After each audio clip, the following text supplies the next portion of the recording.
We need to go back to the basics of what we are: a pro-worker, pro-family, party that is aspirational and pushing the American dream.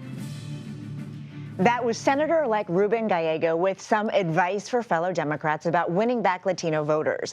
CBS News exit polling showed Vice President Harris lost men in that group to Donald Trump by 12 points. Adrian Carrasquillo and Sabrina Rodriguez joins us now. Adrian is a national political reporter, and Sabrina is a national politics reporter at The Washington Post. Thank you both for making time for us today.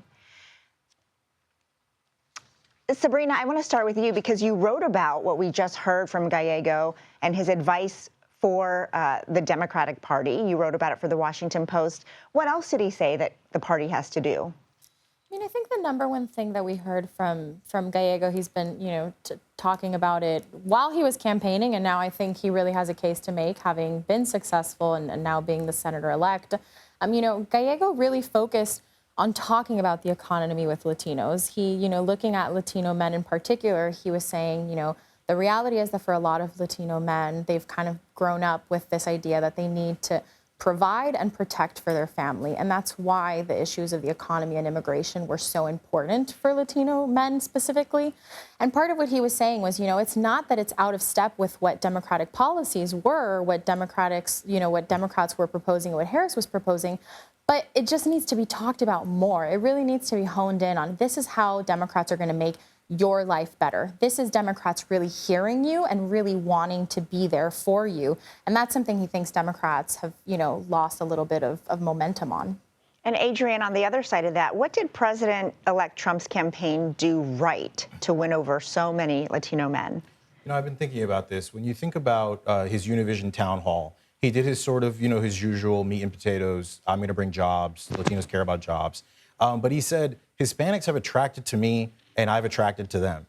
And it just is a reminder that, he didn't care that the Republican National Committee shut down their Hispanic community centers earlier this year. It's not, to him, what's important is not, do Latinos have a relationship with Republicans? They want him to have a relationship with him. He wants them to like him, to love him, to believe what he says on the economy. And I think that's where he had that strength. Sabrina, are Democrats at the national level listening to figures like Gallego and planning a course adjustment? I mean, I think there's a lot of alarm right now because of the numbers, and there's a lot of finger pointing going around, a lot of the blame game. I think that transcends, of course, Latino voters. I mean, we see Democrats sort of reeling from this loss. But when it comes to Latinos in specific and Latino men's, I mean, the figures speak for themselves. Now, a lot of Democrats are pointing to Gallego. I mean, on Latino men, Gallego outpaced Harris by 9 points in exit polls in Arizona. So there is the data to back up that he ran a successful campaign, that what he's doing is resonating with Latino men. And a lot of people are saying, we can have a blueprint here. It's not just that, Ruben Gallego is a Latino man, therefore he won Latino voters. It's, Ruben Gallego ran a successful campaign where he really targeted these voters and really courted them, and we should be doing the same. And it's not just the economy, obviously. The border is also a huge issue. And Adrian, I want to ask you about Trump's post on social media today. He reiterated that he plans to declare a national emergency over immigration and use the military to deport undocumented immigrants. We know that the majority of Americans agree with mass deportations. What about this particular voting bloc? Do they support this policy? I think it's important to realize the reason that Trump was confirming that today is because the first time we heard about this was in November 2023 from Stephen Miller. They said what they were going to do. When they say, you should believe them. I think the other piece of this is the media covering what the impact of these policies are. CBS News had an incredible story right before the election where they talked about it would be $20 billion for every million people that you're going to deport. So it starts to become, what does this policy actually look like when we do it? What does it become when Republicans like Maria Elvira Salazar are saying, don't worry, they're only going to deport criminals? Well, that's actually not what Trump and Stephen Miller have been saying this entire time. So, and then what does it look like on the humanitarian side? When you had during the Obama presidency and during Trump's first presidency, people were very upset with what was going on in these facilities, and now they're going to be even more sprawling and have even more people in them. So that's going to be something really important to watch during his term. Sabrina, we're also, of course, closely watching all of his nominations for a potential Trump cabinet, and you've reported that his win was fueled by a total realignment of the electorate. Are you seeing that reflected in the names that he's announcing?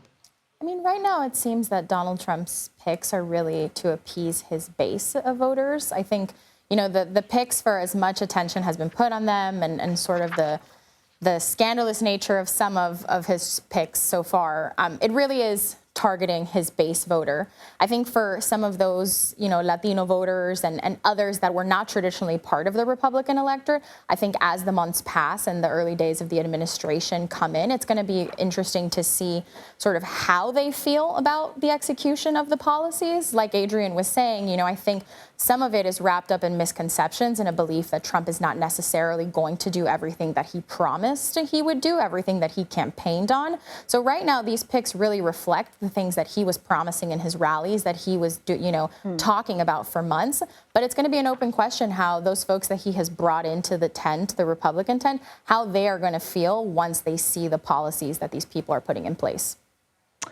And we are waiting for so many more names. Thank you both so much, Sabrina Rodriguez and Adrian Carrasquillo. Really appreciate your sharing your reporting with us.